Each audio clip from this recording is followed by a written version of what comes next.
let's get into the giant mailbag. What crazy thing did City do this week? It's time for Mattress Running the Numbers. Ready for the main event? The main event. Frequent Miler on the Air starts now. Today's main event, the 2023 Bonvoyed Awards. Oh. We're going to give a award to the program, to the loyalty program that was the most disloyal to its members in 2023. Why would we call that the Bonvoyed Awards? We'll explore that a little bit.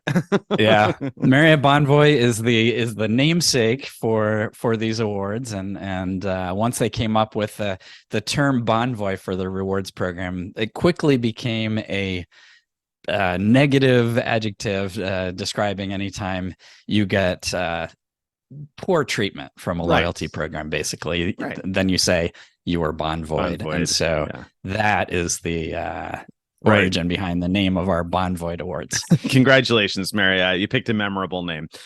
So this week we'll talk more about that. But first, I want to remind you, don't forget first to like the show if you like it. If you like it, make sure you hit the thumbs up or the like button wherever it is you're listening or watching. Don't forget to leave a comment down below if you're watching on YouTube, or leave us a review if you're listening in a podcast platform. And remember that we keep the show notes in the description, so we'll keep timestamps so you can find all the different segments. If you want to skip ahead to a specific segment or you want to return to one later on, you can hopefully easily find what it is you're looking for. And we always also do include links to what we're talking about. So each of these things that we'll discuss today, each of the contenders for the Bonvoyed of the Year award, we'll have a link to more information about them in the show notes, so you'll want to check that out.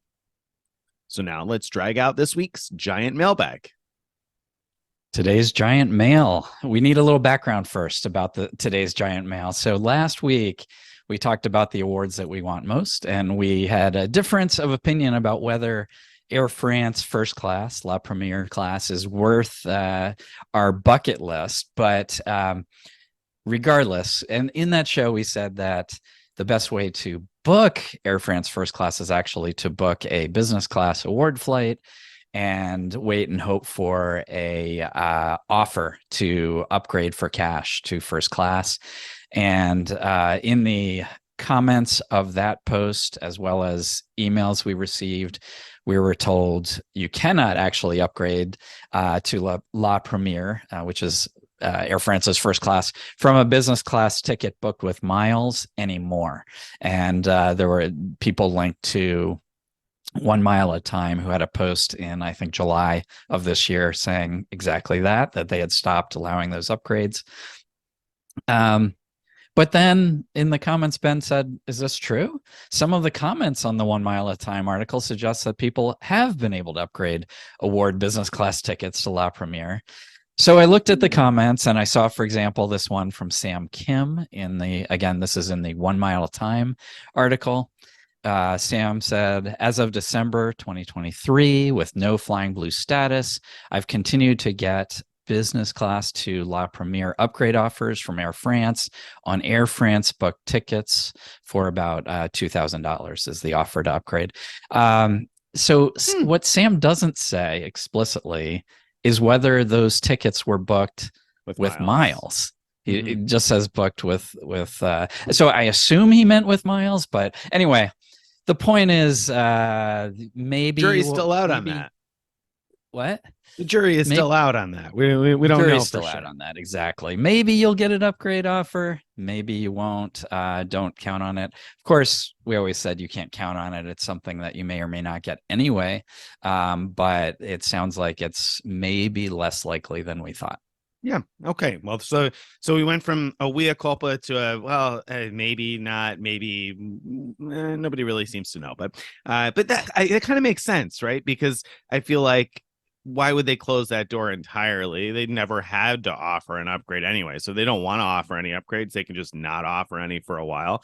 And if they're like, oh man, we've got 3 straight weeks where we only have 1 seat sold in first class, let's open some upgrades these couple of weeks. So it could just vary. And that would make some actual sense. So I don't think that seems too far-fetched. All right. So there's our mailbag. Let's talk about this week's card talk. And for card talk, since it's the Bonvoyed Awards, we got to talk about a couple of Bonvoy cards, right? What Yeah. better thing to talk about than Bonvoy cards? Right. Nothing says being Bonvoyed than the Bonvoy Bevy and Bonvoy Bountiful cards. Beautiful. The, the beautiful bevy of cards. Amex has the Bonvoy Bevy card, and Chase issues the Bonvoy Bountiful card. So these just continue the trend of all the Bonvoy cards having names starting with B and being completely bewildering, unmemorable, because how can you remember which is which? But anyway, we can the find it Bevy bemusing and though. Bountiful cards are $250 a year, and they each give you a 50,000 point free night award, but only after $15,000 of calendar year spend.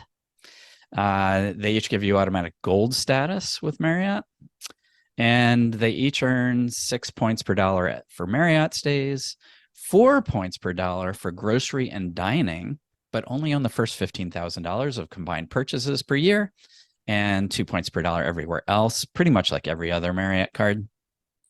One thing that's unique with these is that you get 1,000 bonus points with each paid stay. So, so you get a few extra points that way. The other thing that's unique about these cards, every other Marriott card that offers free night certificates, you just get them every year on your anniversary, and these require spend to get them at all. So yeah. So what do you think, Nick? What do you think about this bevy of Bountiful cards? Weird. Weird. That's what I think. And it's weird that you have this card that is this middle price point between a normal card that offers just an annual free night certificate for $100, which is, the typical regular level, whatever. I couldn't tell you what the B words are for those, but there's that level of card, and then there's the super luxury card, the brilliant card. So it's weird to have a card, and so both the bottom end and the top end come with an annual free night certificate. It's weird that the $250 cards don't come with that. It's such an odd thing. You would think you'd encourage the spend at least on the cheap card, right? If nothing else, like on the $95 a year card, you'd think you'd want to make people spend for the free night certificate. No, don't get any ideas from me. All right, listen, Chase, Marriott, you shouldn't do that. But if you were going to, why the 250 card? But that aside for a second, let's imagine that the target market for this card is probably somebody who stays at Marriott a fair amount, right? So with that in mind, the 15K calendar year spend might not be so far-fetched, because maybe you're staying at Marriott's enough that you're spending a decent chunk of that and getting your 6X at Marriott's. And the 1,000 bonus points after each paid stay sound like nothing to me, because if we value them at a penny a point, that's $10 worth of points, right? But if you stay at Marriott's a lot, if you stay 50 nights a year at Marriott's legitimately, that's like $500 worth of extra points every year. Except this isn't nights, this is per stay. Well, that's true. They'd have to be one night stays, wouldn't they? For 51 night stays. Yeah, you're right. So not $500 worth. So yeah, so maybe you're going to come out like $100 worth of those or something. Yeah. I mean, I don't want the card. There's nothing about it that appeals to me. What do you think? You find it exciting? Not at all. Yeah. I think these are snoozers. So the main argument I'd say for getting these instead of the $95 versions of the Bonvoy cards is that you maybe regularly stay at hotels that cost in the 60,000 point to 65,000 point range, and so you could use these 50K free night certificates, add points, and stay in those hotels. But the problem is, I think if that's you're probably better off getting the Ritz card or the Bonvoy Brilliant card, both of which have these 85K free night certificates. And they also have all kinds of credits that kind of make up a lot of the annual fee. So I don't think your net, annual fee like output will be as much as 250 with the higher price cards because of those rebates, and you're getting better free night certificates without a spend requirement. So yeah, no, it's weird. Not a fan at all. Quick comparison point here, though, as you were talking, I was thinking about it, and looking at the bonus categories, the 4x grocery and dining. I mean, some people might say, "Oh, well, I can get 4x though and spend my 15K at 4x." But of course, the first Yeah. thing that comes to my mind, and probably comes to your mind, is that you get the Amex Gold card for the same cost and get the same 4x categories, but have membership rewards points that you could transfer to all their partners, probably for more value, or you could transfer to Marriott if you insisted on it. Though, if you spent that 15K on this card, you'd also come out with the 50K free night certificate. So I guess if you were going to consider transferring your Amex points to Marriott 1-to-1, which you shouldn't, but if you might consider that, then I guess this card maybe makes sense. But that's a really imaginary dream world. And if you're listening to this show, hopefully that's not you. There you go. There you All go. right. So let's talk about what crazy thing this week. What crazy thing did Air France KLM Flying Blue do? Yeah. I was on vacation, so all I know is I saw posts saying Lots of you other can- people wanted to go on vacation too for very few points. Yeah. And Air France took those vacations away. Yes. Well, unfortunately. So there was an amazing business class fare sale on Air France. And so we were seeing awards initially. When we first published it, it was 13,500 miles each way to and from Europe in business class to a number of different cities. It was specific cities, and it was actually just from Canadian cities. So the sale was from Canadian cities to Europe. Again, 13,500 initially, but then people found that there were even cheaper awards, some that were 5,000 miles each way. And then a reader commented to say that they booked one for just 1,500 miles one way in business class. And I assumed it was a typo when I saw that. I thought they just meant 15,000. And Sure. Another reader responded and said, I thought this was a typo, but you really did mean 1,500 miles. And that's when I looked at it. When that comment came in, I was like, oh, it wasn't a typo.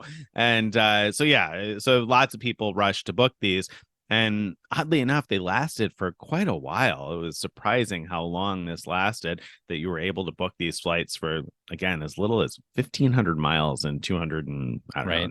But when you say quite a while, you're not talking like weeks. No, I'm not even sure you're talking days, right? No, but the better part of a day, which, I mean, if you ever okay, so let's put this in perspective for anybody who's new. Usually Air France Flying Blue would charge 50,000 miles one way for what's sort of equivalent to a saver-ish level award. So, 50,000 is kind of the normal price. When they run their promo rewards, we sometimes see opportunities maybe in the mid 30,000s sometimes. And every now and then we have seen business class awards as low as 15, or I remember one to Prague years ago that was 12.5. So, I mean, we have every once in a while seen something like that, but that's really special because that's way below what most other people charge for a business class award. So 1,500 miles was an insane deal, like a once in a lifetime kind of a thing. So if that happens, when that kind of thing happens, usually it's a matter of hours, if even plural, it's a matter of hours. And this was all day and afternoon and into the late evening and maybe even the next morning. This lasted so much longer than I would have expected, but it was all for naught in the end because lots of us booked these.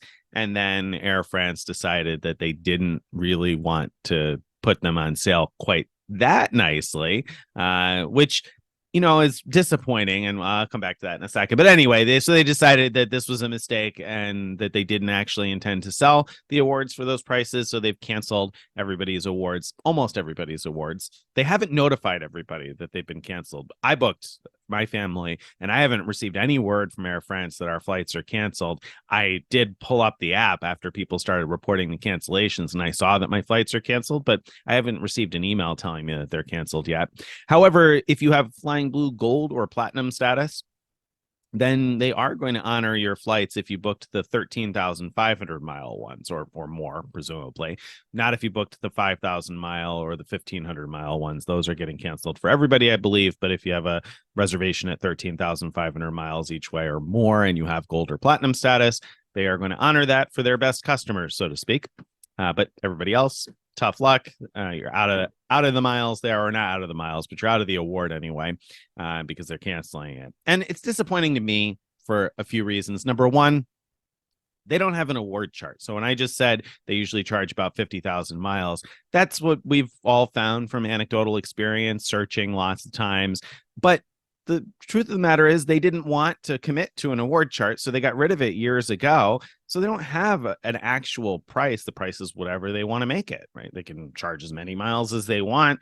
So presumably they can charge as few miles as they want too. And so I really get bothered when airlines get rid of an award chart and then try to claim it's a mistake. If you're not going to have an award chart, then the price is whatever you say it is, and deciding like days later that you didn't actually like that price and you'd like to change it now, that irks me because they won't let members always make that choice for free, right? So you wouldn't, if you had booked something and you decided 3 or 4 days later that, oh, you didn't really want to book that, they'd charge you a cancellation fee usually. So the fact that they're able to just kind of squirm out of it with no penalty is something that just, it annoys me, even when it's these really cheap awards that I honestly kind of figured they would cancel. I didn't think that they would honor them, but still I find it just bothersome that they handle it that way. But so be it. The good news here is that you are going to be able, if you are the squeaky wheel, you'll get the grease. And if you transferred points to Air France in order to book these. So if you transferred your membership rewards points or Chase Ultimate rewards points or whatever to Air France to book these, this is going to be one of those rare situations where you actually will be able to transfer those back to membership rewards or ultimate rewards, but you're going to have to call Air France and ask for it. They're not going to do it automatically. Usually when you transfer points, it is a one-way street. So I would have totally only transferred points in this case if I could accept the fact that they were going to get stuck at Air France if they canceled it. I'm really glad to see that at least they found a way to reverse those and send the miles back. That's the good news, I think. Yeah, I thought that was crazy good. I mean, it was crazy that they had these awards for so ridiculously cheap, but that was a mistake, I'm sure. And yeah, I understand your criticism about like them canceling them, but at the same time, I mean, we all expected that, and I think that's really good that they're at least doing something. In this case, that something is allowing people to move their points back, which is good. That's the right thing to do in this situation. It is. I temper my kudos to them on that though a little bit, because the alternative is they wouldn't let you transfer them back, right? Because normally you can't transfer them back, and that would be really wrong. I mean, because in that case, they would have profited from everybody transferring points because Amex is paying them for points and Chase is paying them for points. They would have earned something off of people transferring points to them and not given anything in return. So that would have been a really wrong way to handle it if they were going to cancel it. So yeah, they did do the right thing, and I'm glad that they did the right thing. But I don't want to pat them on the back too strongly because they should have done the right thing. So good job, but that was what you should have been doing. So especially if you're going to cancel these awards like that, and that's really what other programs should do. If they're going to cancel, if they're going to try and claim mistake and cancel, then they got to make people whole and let people transfer points back. Yeah, well, more than that, if a program shows award availability and then you transfer your points and it turns out it was phantom award availability and it can't be booked, they should allow the transfer back as well.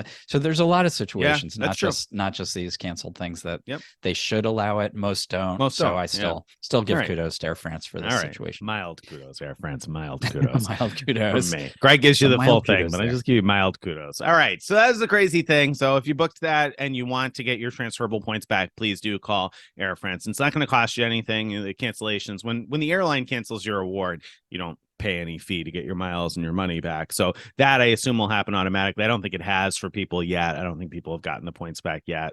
But you will, and so then call them if you want to move them back. All right, that's the crazy thing. Mattress Running the Numbers. This week's Mattress Running the Numbers, we've got an Amex transfer bonus to Hilton. So if you transfer, it's a 30% transfer bonus. So if you transfer 1,000 membership rewards points, you'll end up with 2,600 Hilton Honors points. What say you, Greg, the frequent miler? Is this a good deal? It is not a great deal for most people, but it's not a bad deal necessarily. So here's the thing. Since Hilton often has sales on their points and you could buy the points for half a cent each, transferring your Amex points to Hilton with the transfer bonus is kind of like getting 1.3 cents per point value for your Amex points, because it's sort of like if you were able to cash out your Amex points for 1.3 cents and then turn around immediately and buy the Hilton points with that cash for half a cent each, that's how it would work out. That's not great. I mean, you can often do much better with Amex membership rewards points by transferring to airline partners and booking valuable award tickets. However, it's better than any straight cash out opportunities that Amex offers. Like the best you could do if you want to just straight up cash out is if you have the Schwab Platinum card and you get 1.1 cent. And then there's a few ways to get 1 cent per point value when cashing out for cash. So from that point of view, maybe you're not booking airline awards and you want to do something valuable with your Amex points and you can use Hilton points. I think it's decent, and you could get you can sometimes get really decent value with Hilton points, especially if you book, for example, fifth night free awards, then your points go further that way. So I'd say for most people, no, but I think there are people where this makes sense. Yeah, so I find the Hilton transfer bonus best for people who are looking for a way to get decent value out of their Amex points, specifically for hotels, because there's not usually a good way to use your Amex points towards hotels. Transfers to Marriott and Hilton are not particularly good without a transfer bonus, and there's no other really good way. You could use your points through Amex Travel, but you won't get good value. So this is a rare chance to get decent value out of your Amex points for a hotel. So if that works for you, if that's the way you want to use your points, then I think it can be a reasonable deal. Otherwise, I think you can get a better deal redeeming for premium cabin international travel if that's your thing. So it just depends on what your thing is. All right, that's that. Now let's talk about this week's award talk. And for award talk, we got a whole bunch of stuff out, starting with Bilt. What's up with Bilt? Yeah. Bilt has added a new transfer partner. They already had a great collection of transfer partners, and now they've added Avianca LifeMiles. And Avianca gives you another option to book Star Alliance awards. And when I say another, I mean they already had Air Canada Aeroplan as an option. Turkish. And Turkish. But Avianca, like Aeroplan, has no fuel surcharges are imposed on award bookings. So that's an excellent thing. And sometimes the award pricing can be considerably better than with Air Canada. So this is a really nice addition. Yeah, and I think that the thing that is my favorite part of this is it makes your Bilt points play nicely with your other points. So, if you rent an apartment and you weren't currently earning rewards on your rent, then I just think it makes sense. It makes more and more sense as Bilt continues to build out the transfer partners to be earning Bilt points also, because then, if you're earning points with your Amex Gold card on dining and groceries and your Sapphire Reserve on travel or whatever it is, whatever your strategy and plan is, that you're earning points, these are going to play more nicely with your other transferable points. Chase points are a bad example because those don't transfer to Avianca, but Amex membership rewards do. Capital One miles transfer to Avianca LifeMiles. City points transfer to Avianca LifeMiles. So now you can combine forces and use your Bilt points with those other points when you want to book an Avianca award. So I really like to see that because that's a program I use a lot. And I think one of the major pieces of utility of the Bilt program is that you can combine with lots of other points that you're earning on other stuff. So, and of course, obviously the unique transfer partners like American Airlines, but I like this because it's a particularly useful partner. I'm glad that they're continuing to add generally useful partners. IHG aside, because IHG isn't great value. Most of the partners that they've added have been ones that are useful for people. So, I don't need another program that transfers to, I don't know, like a Thai Royal Orchid, for instance, that I'm never going to use. I think Citibank's got them and it's not adding any value. So right. I'm glad they're not just adding partners like that, just like whoever's willing to take transfers, but rather to programs that we want to use. So I think that's good news. Yeah, absolutely. The people behind Bilt who do the partnerships they're big into, they're fans of using points for awards. They want to add the same programs that they want to use themselves, and they understand that, and so they're hustling to try to make partnerships with the right program. So I'd love to see that. That's a good, very good ad. Very good. All right, but that's not all this week. What's up with IHG? We've got a lot of award talk this week. IHG. So, you know how Marriott and Hyatt and, in a weird way, Hilton allow you to move points from one person to another with like no restrictions and no cost. IHG now is sort of dipping their toes into that world. Welcome to the party. Yeah, welcome to the party. I would like it if they partied a little bit more than this, but anyway, what they've added is free transfers from Diamond members. So if you have top tier elite status with IHG, you could transfer to other people for free. And if you have an IHG business rewards account, which, by the way, you could get with by clicking a button, you log into your IHG account, search for IHG business rewards, and then click the button to join. I think once you do, it takes a while to enable free transfers, but anyway, it's worth doing. So here's what I don't like. So it's great. I mean, adding an ability to move points for free, good thing. Here's what I don't like. This idea that Diamond members can transfer their points out for free, but other people can't transfer to them for free if they're not Diamond. That's backwards from the way we want it, right? Right. So like my wife or other people have points that we want to use for travel, but we'd rather use them from my account that has Diamond status right now. And so I'd rather be able to transfer their points to me for free than the other way around, but at least they have a step in the right direction. I get what you're saying there, and that makes sense from our perspective, be my perspective too. But I think that probably I'm going to go out on a limb and say the majority of Diamond members probably travel a lot for business, and so they're frequently traveling, and they probably have earned over the course of years of business travel more points than they're going to use anytime soon. And so I bet the average member just wants to be able to use their points and give them to a family member as a gift and say, oh, here, go on vacation. I'll give you a bunch of IHG points. So yeah. I bet that this is something that they at least viewed as being a benefit for their most loyal customers, that, okay, now you can go ahead and give those away to friends or family if you want. So I see why they did it the way they did it. But obviously, of course, like you, I would want to be able to receive them as the Diamond member, because we're not earning more points than we're ever going to use. Although I imagine that there's a lot of Diamond members out there that are. So, yeah. So that's that. That's IHG, right. But we're not done. No, we're not done. So next up, Finnair. So Finnair has been in our award talk before because they joined or are going to soon join the Avios currency with British Airways, Qatar, Iberia, and so. What happened now? They released information about what their new award charts are going to be, right?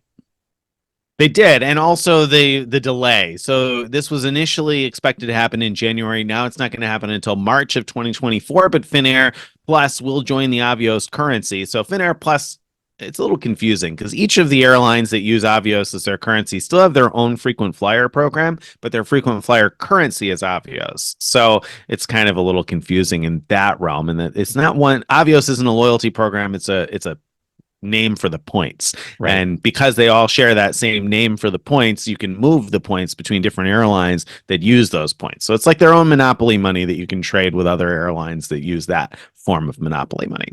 Anyway, they are going to join Avios in March 2024, and your Finnair Plus points, if you have any, are going to convert to Avios at 3-2, which is something I think we already knew. So no news there. That's what was planned to happen. But now we have an idea of what the award charts are going to look like. And I say award charts, plural, intentionally, because there's not just one. There is an award chart for flights on Finnair, and that award chart is bad if you were someone who's been collecting Finnair Plus points for a long time. It's going to seem like things get way more expensive when your Finnair Plus points become less valuable and some of these awards become a little bit more expensive. To those of us primarily collecting transferable currencies, it's actually not a terrible award chart at all, I don't think. So Finnair Plus flights to Europe are going to be 30,000 points one way in economy, 30,000 Avios one way in economy, which is pretty much on par with what most other programs charge. It's not particularly exciting, but not terrible either. Business class, 62,500 each way with very low surcharges. I think the business class surcharge on a transatlantic flight is going to be €100 one way, and then obviously you'll pay the taxes. But €100, that's I think a pretty decently low surcharge. That's on the low end of what I would call moderate. So that's good news, I think. And 62.5 is particularly good if you consider the fact that we often see transfer bonuses to Avios in the 25% range, sometimes 30%. We've seen 40% before. So, if you're able to get even just a 25% transfer bonus, you're looking at fewer than 40,000, right? Or 45. I don't know. You can't do the math that quickly. Not that much. You're looking at a reasonable deal anyway. 50,000, almost 50,000. A reasonable deal for a business class ticket. Of course, this is going to be just for a nonstop because you're going to pay more for each segment in most cases. So if you're going to travel beyond Helsinki, you're going to go to New York to Helsinki to Prague, you're going to pay for both the New York to Helsinki flight and the Helsinki to Prague flight. That's just an Avios feature or bug, depending on how you want to look at it. That's the way the Avios program generally works. Although if you're flying to Finland or Northern Europe, they're not going to charge for the connection. So if you want to go to Rovaniemi to go to the Santa Claus Holiday Village that I recently visited, you wouldn't pay extra for the connection from Helsinki in that case because it's within Finland or Northern Europe. A little confusing there. Good news, they're going to guarantee award seats on their own flights. They'll guarantee at least 4 award seats on flights within Europe and 8 on their long hauls. But that's only 2 in business class. So you're looking at 2 business class awards and presumably 6 economy class awards on each flight. Still not bad. They're guaranteeing 4 that on economy and flight. 2 premium economy and 2 business. Is that what it is? Okay. Yeah. Thank you. I missed that. So the good news there is that there is at least a guarantee. For a long time, it was really hard to find award availability on Finnair. They didn't have very much award availability at all for years. And then this last year, they've suddenly had a decent amount, but certainly not every single flight. So knowing that you'll always be able to get 2 if you book a year in advance or whenever the schedule opens, that's good news. So I think a positive there. And again, reasonably competitive award pricing to Europe.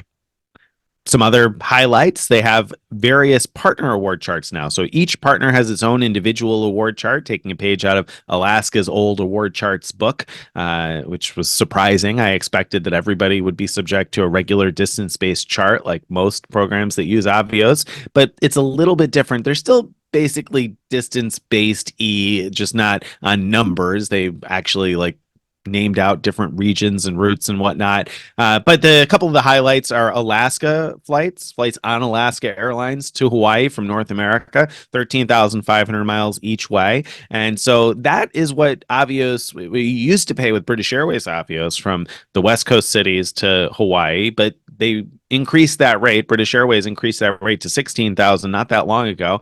So this is like the old rate that you can get now through Finnair. So that's good news. And it does not specifically delineate that it has to be West Coast flights. It's Alaska Airlines flights. Now, right now, they only fly from the West Coast to Hawaii. But if Alaska were ever to open a Chicago to Honolulu route or something, I don't have any inclination or any information that indicates they would do that. But if they did, according to the award chart, it would still be 13.5. So that could be good news, maybe. They used to have some flights from a couple of other places, but it looked like just West Coast now. Anyway. Well, where it gets really interesting is when if Alaska buys Hawaiian Air, then a whole bunch of new routes maybe open up. It's going to be hard to tell what exactly will happen in that situation, but there might be opportunity there. Yeah, that could be really interesting. Good point.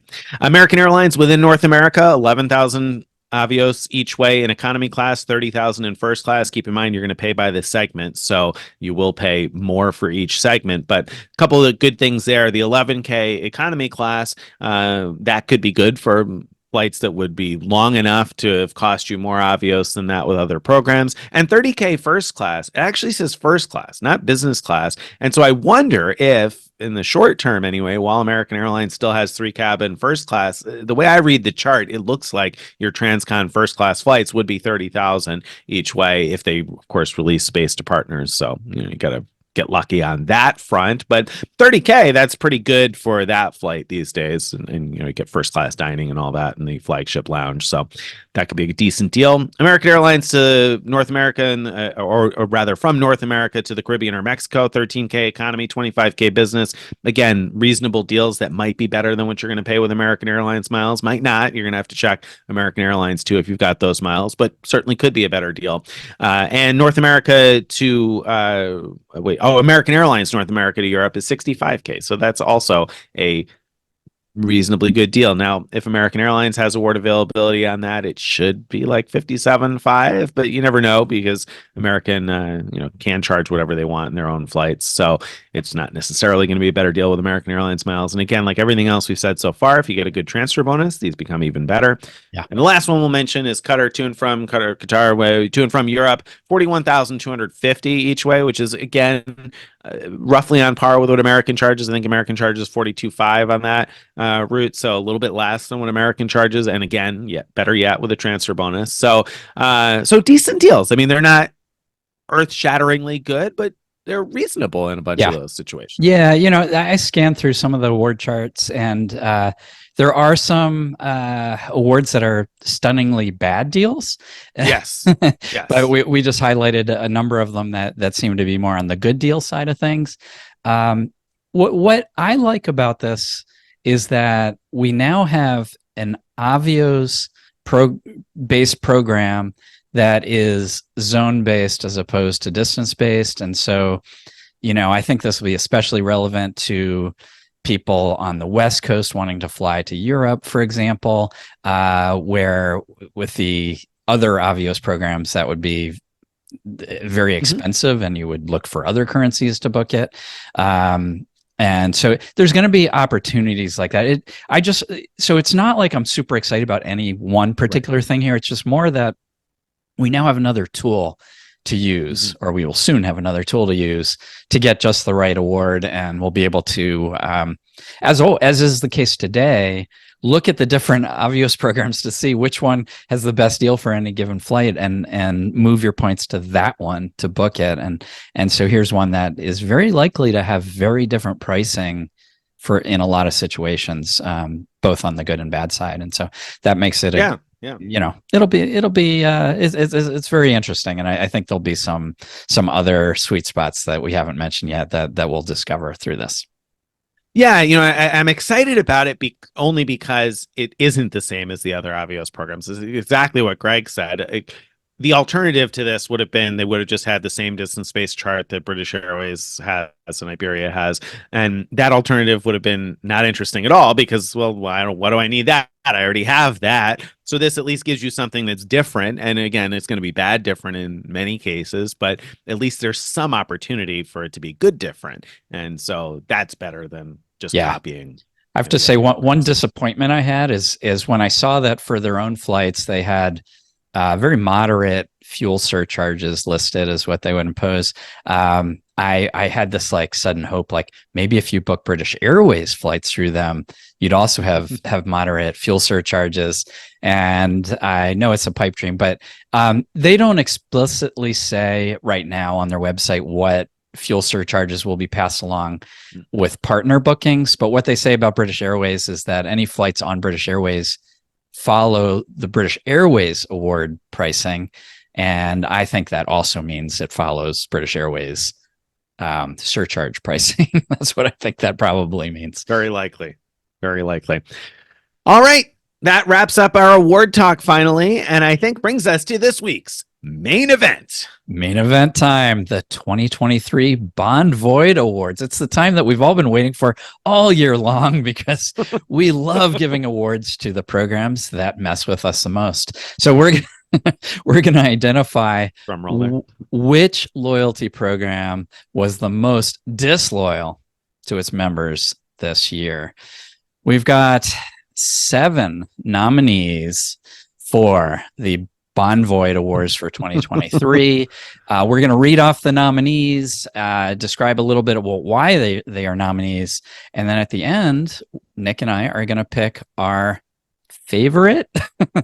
Which one? Our losers? Yeah, which one? Winners Which one was the most egregious, are disloyal award program? recipient. Yeah, Right.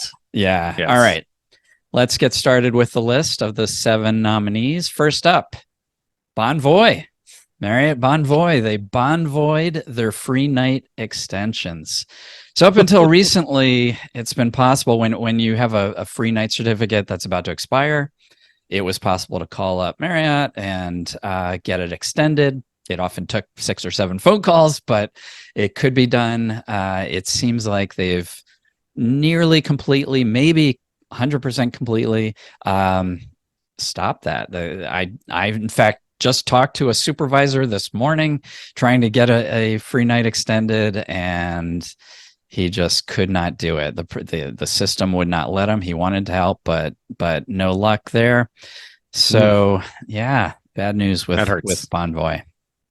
Yeah. Okay. Yeah. That's stings, particularly if you had a free night certificate that was due to expire sometime relatively soon and you were just waiting, in order to maximize the amount of time you could get out of it. Ouch. Yeah, Ouch. yeah, ouch. One of the things I hate most about this is like the Bonvoy program. Their main advantage is just that they have so many like quality hotels around the world that you almost have to deal with them, but they have so many like annoying things about their program. They're constantly Bonvoying members, but this was one area where they had an advantage over the competition. None of the competition that I can think of will let you extend a free night certificate for a whole year, and that was their advantage, and now they just gave up that advantage. So thanks a Yep. lot. Thanks a lot, Yeah. Marriott. Yeah. Yeah. Right. Right. They clearly Marriott just doesn't care. But No. yeah. So Well, so goes it. or they like winning these awards. It's hard to tell. Well, that's So true. I mean, they do make an effort every year. So they do. They do. All right. And next up, Hyatt and MGM. They torpedoed their partnership. So their marriage went bust.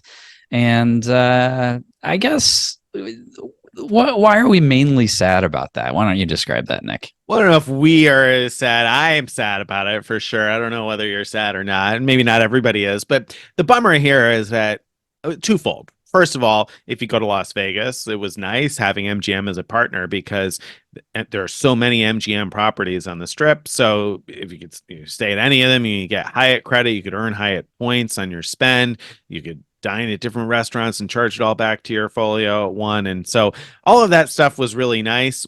And there are a lot of MGMs that are really cheap. And so this was a really cheap way to get Hyatt Elite nights by booking MGM properties. Even if you weren't going to stay in the MGM property, sometimes they were so ridiculously cheap. I mean, I think earlier this year, there were several times when I booked Excalibur for under $3 a night. And because there was a partnership, you could get gold status with MGM. And so then you wouldn't pay resort fees. And if you drive, you don't pay parking and things like that. So that was really nice. And then for a while, remote check-in worked. And so, it was really cheap, easy way to pick up lots of Hyatt Elite nights. And unfortunately, Yeah. that died altogether. So Ah.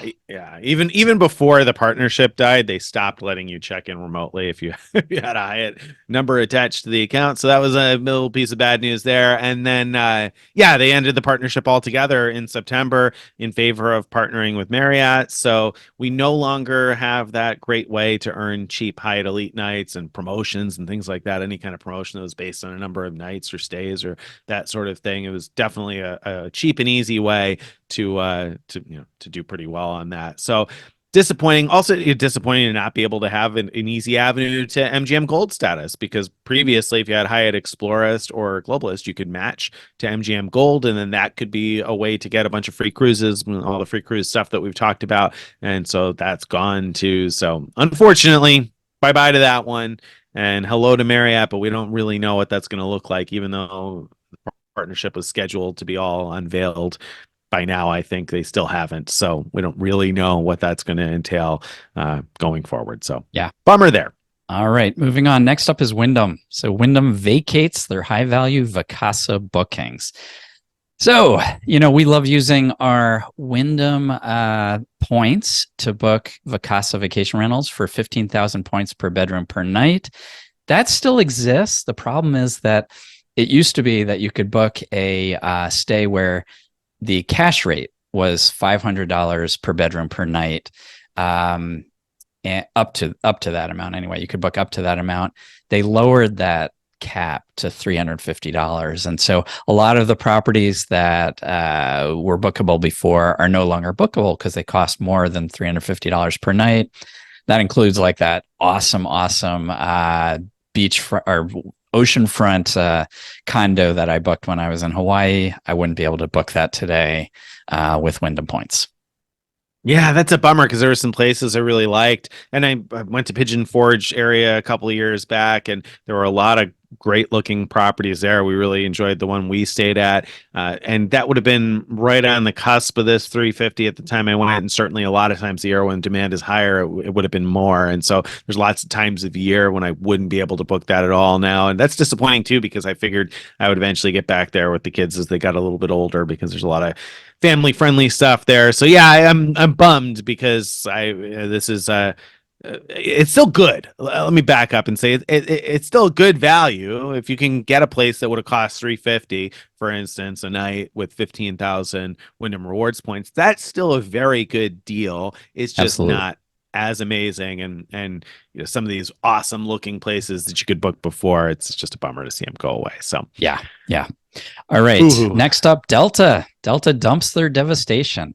This is going to take some explanation here. Whoa, what? That sounds like it's a good thing. They dumped the devastation. It's going to take some explanation. So, okay.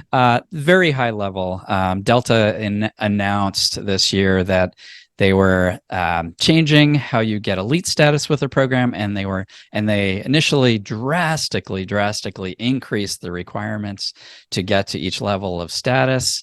So at that point, it seemed like they were bonvoying all their members who want to reach elite status. Then they had so much blowback that they went completely the other way, and so they lowered the new requirements, and they added like all these ways to get boosts towards status, that now it's going to be easier than ever to get status. And so the people who are bonvoyed now are those who would have gotten high level status just through like actual flying, for example, and now we're going to have to compete for upgrades with the people who just get a few Delta credit cards and get that same level of status. So so they've been bouncing all around. And I want to mention, I listened to a little bit of last year's Bonvoyed Awards, and in last year's Bonvoyed Awards, Delta had 3 separate nominations for Bonvoyed of the Year award, but they didn't win. They didn't win at all. So they made a new effort this year. Yeah, what I said when we realized that they didn't win was, I said, "Sorry, Delta. I'm sure you'll try really hard to win in 2023." And I think their initial announcement was their attempt to win this year's Bonvoyed Awards, and they found out that the blowback from doing that was worse than the benefits of winning the frequent miler Bonvoyed Award. So that's why they backed things off. Well done. Okay. All right, Delta. You still made it. Still made your appearance. So here you are. Welcome back to the Bonvoyed Awards. All right. Next up, though, that's not it. No, it's not it. Next up is Chase guts their pay yourself back program. So it used to be, if you had this Chase Sapphire Reserve card, certain types of purchases, you could erase them and get 1.5 cents per point value by doing that. And that was great, because people who like to basically sort of cash out their Chase points for 1.5 could get a lot of value from that. They lowered that to, I think, 1.25, and it's really just not worth cashing out your points at that level. So at least for the Ultimate Rewards cards, there's not much value in the pay yourself back program anymore, sadly. Yeah, and there's not really as many categories. I can't even remember what the current categories are, but nothing that excites me particularly. But there were times in the past where pay yourself back was useful on, or usable on, types of purchases you would have put on the card or that would be like dining or grocery. Yeah. I don't know what the current ones are either because I don't pay Yeah. attention because I'm not going to cash out for less than 1.5. Okay. Right. Next up, Aeroplan. Aeroplan's Etihad alliance goes astray. So what happened here? So Aeroplan has a partnership with Etihad, and supposedly you can book Etihad awards through Aeroplan, and people did so, and people booked Etihad's first class apartments, and then those awards started getting canceled or rebooked on other flights. Weird stuff was happening with that, but basically people didn't get the awards that they intended. Aeroplan said they were going to fix it, and they started fixing it, but then those got canceled or something. I don't know. It's been a mess, and in the meantime, we lost the ability to book like first class awards through Aeroplan or business class too, I think. Yeah. And it's still a mess. I think you still can't book things, and a lot of people's previous bookings are still in flux. Yeah, no, a mess is definitely the appropriate term there. It is just an awful mess. So, I mean, at a high level, there's no longer an ability to book premium cabin awards through Air Canada Aeroplan. We have no idea if that's a temporary thing, a long-term thing, what's up with that. But we know that you won't find any availability, and you will through American Airlines still find some availability. It seems to be truncated there too, and now just within 60 days of departure, apparently. But we don't even see that for premium cabins. You can book economy class Etihad awards still through Air Canada Aeroplan, but not premium cabins. So at a high level, that is already bad news because that's a partnership that people want to have with Air Canada Aeroplan. So that's bad news to begin with. But yeah, the total mess that they have made with these cancellations. So, a lot of people, like you said, booked Etihad first class awards through Aeroplan, and they got canceled and then reinstated and then canceled again, and then they rebooked them on other airlines or said they were going to rebook everybody on other airlines, and some people were able to rebook and other people weren't able to rebook, and then some of the rebookings got canceled, and oh my goodness, it's just been a constant mess. We've heard from people left and right who still don't have their itineraries fixed or things done properly, and then Aeroplan also made promises in terms of what they were going to give people in terms of compensation, because I think there were some Aeroplan points, and so they were supposed to get that and a rebooking, but then we heard from people who were told by agents that no, it's one of the other. Either you get rebooked or you get the points. And my goodness, it's just been one headache after another. I'm definitely unimpressed with Air Canada Aeroplan on that one. Yeah. All right. Last but certainly not least of our Bonvoyed Award nominees is Hotels.com. Hotels.com becomes 5x less rewarding. So they used to have a program where every 10 stays you'd get basically credit for a future stay that was worth 10% of what you paid on those previous 10 stays. So it was sort of a 10% rewards program, and now they've moved to a new awards program where you get 2% on hotel bookings.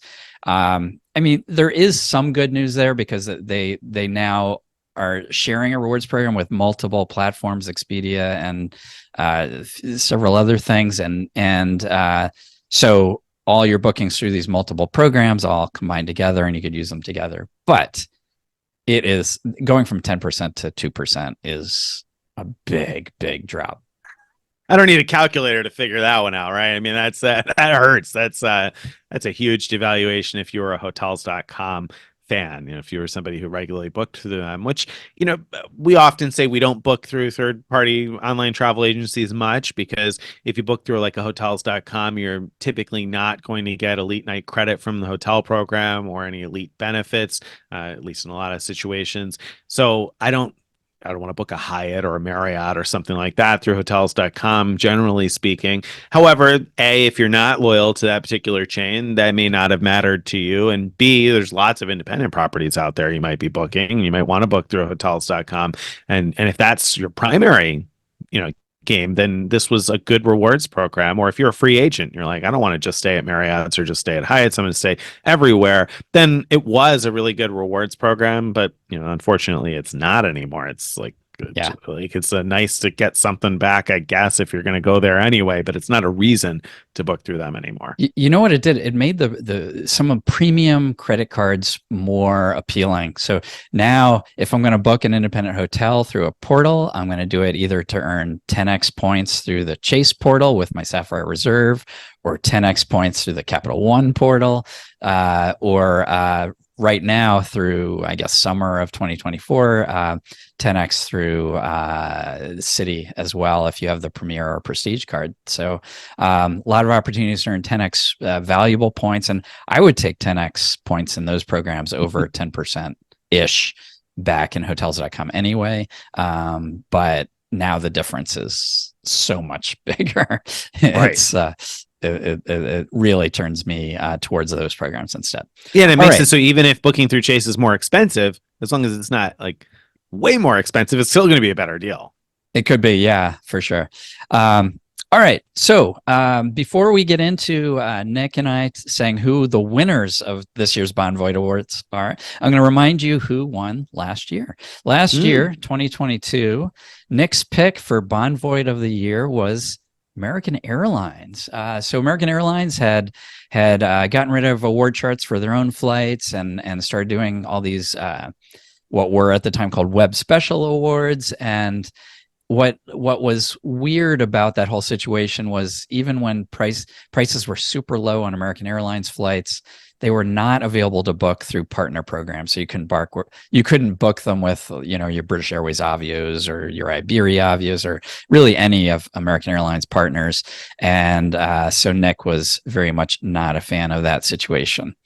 For me, my pick was Marriott Bonvoy for ditching their award charts for good and going to what we have today, which is awards costing, in some cases well over 100,000 points per night. And it used to be capped much lower than that. So that was our 2022 results. Now, Nick and I are going to pick our 2023 winners.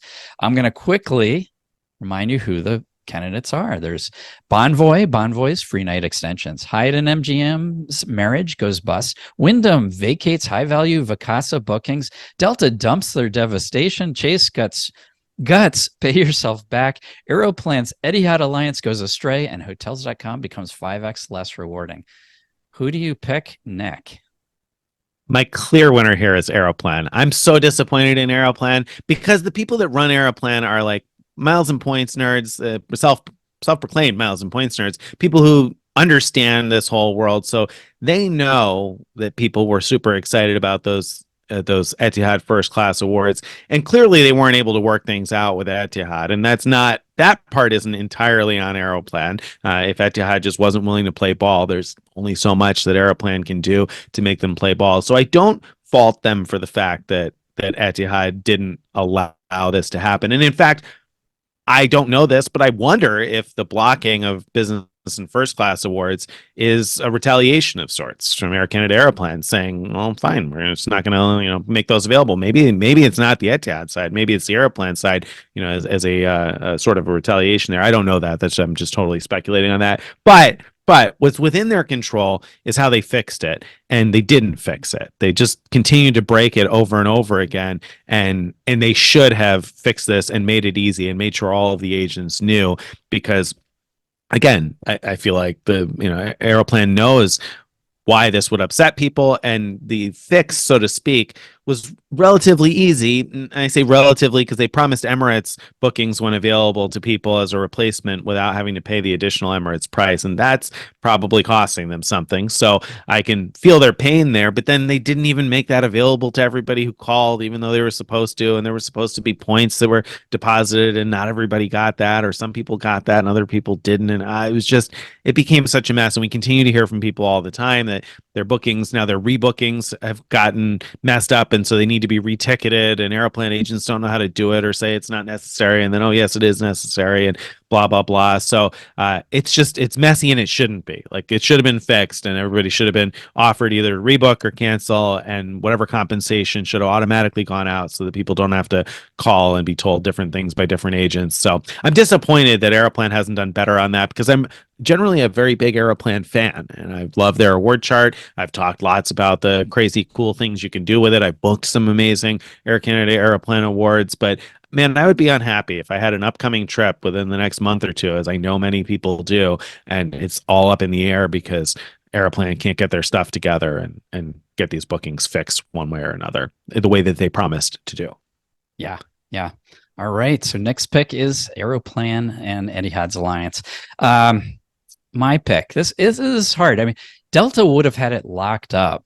Poor Delta. They keep trying year after year, but they would have had it locked up with their original attempt to Bonvoy all their members. But then when they walked that back, they lost their chance of winning this year's Bonvoyed Awards. There's always next year, Delta. There's always next year. Yeah. So I've struggled between Bonvoying their free night extensions. That really hurts. And hotels.com becoming 5x less rewarding. I have to give the award this year to hotels.com. Wow. Congratulations, hotels.com. The reason I give you that award is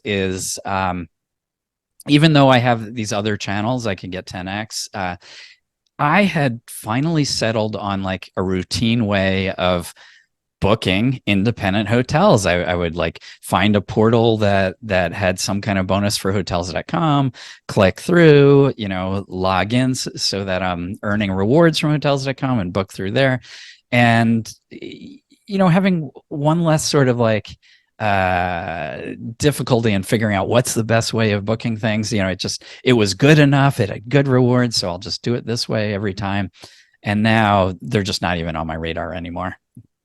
That's funny because exact opposite. Hotels.com is on my radar more than ever now, not because of the loyalty program, obviously, but more than ever now because I keep getting great Capital One Shopping targeted offers. And so I keep earning Capital One Shopping money, and the various gift card options, it's a mixed bag, but hotels.com is one of the options. And so I have found myself particularly interested now in booking through hotels.com because I have access to these gift cards through Capital One Shopping rewards. And I'm not necessarily going to spend as much money through most of the other options through the redemptions there. So I've actually found myself looking at booking through hotels.com more and more because of that pile of gift card money, essentially, but certainly not because of the awards program. I don't disagree with you. So I don't know if things have changed, but in the past, when I've tried to use hotels.com gift cards, most of the properties I've tried to book, it wasn't an option to use those gift cards for those properties. So I'm not sure, why some are allowed and others aren't, but at least back when I've tried it in the past, that was the case. So no, that's a good warning, because you do need to check that in advance. You need to go through like the booking steps and make sure that that's even an option before you redeem for hotels.com gift cards. So that's a good safety tip. All right. So to end this segment, our winners of the Bonvoyed 2023 Bonvoyed Awards are Aeroplan and hotels.com. Congratulations to both. Well done. Well done. Well done. All right. So well done in the case of like burning your food, that kind of well done. you burned your members. and Delta, better luck next year. All right, Delta. Exactly. I know you're aiming for it. Eventually, you'll get there. You can do it. We have faith in you. Okay, so this week's question of the week. Then I was kind of debating back and forth between two different questions, but because it's the end of the year and I keep getting similar questions to this, we're gonna go with this one. So Bobby writes in and says, love your show. Can't wait for it on the weekends. Here's my question. My player 2 and I both have the Amex Gold card. His annual fee is coming due in January, and we just aren't getting the value in keeping it. He has about 80,000 membership rewards points sitting in his account. I know we can't transfer them to me. What's your best advice as to what to do with them? We're planning on downgrading his card too, so we're interested in an Amex cash back card, but we've heard from a lot of people. I just saw another message in Frequent Miler Insiders yesterday who are looking at, I think it's the end of the year, maybe people are taking stock of their finances and saying, okay, this card needs to go, that card needs to go. So if you've got like an Amex Gold card and you're like, okay, well, this isn't working for me, what's your best option to do with the points before you cancel the card? Yeah, this is really simple. Just make sure you have another card in your portfolio that earns membership rewards. And then when you cancel the gold card, all your points will stay. With Amex, your points stay with the person, not with the card. And that is different from the other programs, but that's how Amex does it. And so it makes it really easy. And you know, as far as making sure you have another card, you could either look for what has the best welcome bonus, get, you know, a platinum card or something like that, or go with one that's free and just keep it forever. So there's two choices there. You get the Blue Business Plus, which is great option because it earns 2 points per dollar for all spend up to $50,000 per year, or the Everyday card. Both of them have no annual fee and will keep your membership rewards points alive. So yes, absolutely. And by the way, I agree with, I don't think there's any reason to have two gold cards in a family unless you spend a tremendous amount at grocery stores. But otherwise, just have the one card and use that for grocery and dining. Yeah, and it makes sense to initially get it for the welcome bonus, but yeah, long term, you're probably not going to want to keep it. So that's a situation that I imagine enough people find themselves in. And with Amex points specifically, there is just, I think, very little reason. I can't think of more than one or two reasons why you would cancel your last Amex card and like have to speculatively transfer the points, because there's two cards, like Greg just said, that don't have any annual fee. They can keep those points alive forever. There's just not a reason to do that. Now, obviously, if you could get a great welcome bonus, awesome. But if you don't want to pay the $700 annual, if you don't want to pay the $250 for the gold card, maybe you don't want to pay the $695 for the platinum card right now. That's fine. Just get a fee-free card then and keep those points alive and transferable. And the reason I say that is I can tell you which programs I like the most in terms of transfer partners, the places where I would transfer Amex points very frequently anyway. But it doesn't make any sense to me, even my favorites, to transfer to those, because the value in collecting a transferable currency is the flexibility. The fact that when you need an award, you can pick whoever has the best price and transfer to them. And so it doesn't make sense to me to give up that flexibility rather than get an Amex Everyday or a Blue Business Plus, assuming that those are options. If you're in some weird situation where your account's getting shut down and you have to transfer the points out or something, or you somehow got a card and you weren't supposed to, or it's like under a separate membership rewards account. There's like some fringe cases maybe where you've got a need to transfer points out speculatively, but those are awfully fringe. For most people, there's no reason to speculatively transfer out your Amex points because you want to cancel a card you don't want to pay for. Just get a free one. Now, unlike many issuers, there is not a free product change option for the gold card. A lot of issuers, you've got some sort of fee-free card that you could product change to, but there is no fee-free card you can product change to from a gold card. So you are going to have to open a new account in order to keep those points alive. If you don't have another card that earns membership rewards points, then you are going to have to open another card for that. And let me just add to that, you could downgrade to the $150 green card, but you don't want to if you've never had the green card before, because that will lock you out of getting a welcome bonus on the green card. And so, I would say just cancel the gold card after you make sure you have another membership rewards card, and then wait until there's a great welcome bonus on the green card and pick that one up to get the points. Is there? I should know the answer to this question. Is there no family language on the green card? I don't know off the top of my head. Yeah, that's a good point. I might be wrong about that if they've added family language. I'm not sure whether they have or not on the green card. The gold and the platinum, yes, but I don't know about the green. So anyway, that's what I just said. Maybe not. But neither here nor there. I just wanted to check and see if you knew. But anyway, the other thing, by the way, also with the speculative transfers, is that then you put a clock on your points. So like, let's say your player two in that case transferred the 100,000 points to Avianca LifeMiles because they like Avianca LifeMiles. Well, now those points are going to expire in 12 months if you don't have activity in that Avianca LifeMiles account. So you're going to need another account that transfers points to Avianca LifeMiles within the next 12 months anyway. You're going to have to transfer some more points in if you're not going to use those points in full within the next 12 months. So again, there's just no good reason to speculatively transfer there. All right. off my soapbox. That's the end of this week's question of the week and the end of this week's episode. So if you've enjoyed this week's episode and you'd like to get more of this stuff in your email inbox each day or each week, you want to go to frequentmiler.com/subscribe. Again, that's frequentmiler.com/subscribe. You can join our email list, follow us on all the various social media. We're on Instagram. Join our Frequent Miler Insiders Facebook group where you can ask questions like the one we just talked about and get answers from lots of other people all the time. If you have a piece of feedback or a question that you'd like to be considered for a future question of the week, you can send that too. Send it to mailbag@frequentmiler.com. Bye, everybody.